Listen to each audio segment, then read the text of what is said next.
गीता कहीं कहला कि पृथक पृथक। नमस्कार, जय जगन्नाथ। तो चलतु आज आम जाना श्रीमद भगवद गीतार अष्टादश श्लोक पृथक पृथक शब्द आमको कौन जनवाई चाहे।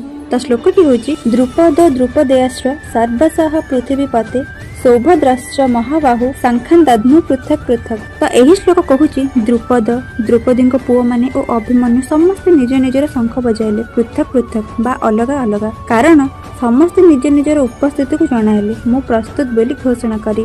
तो यही श्लोक कहूँ जिते जीवन में किसी बड़ चैलेंज आसे से समस्त को निज निजर दायित्व नापी पड़ी था और निजर भूमिका निजक ही तुलाइबा पड़ी था। सहयोग तो बहुत लोगों मिल किंतु आम स्वप्न को आमको ही पूरण करने को हेब।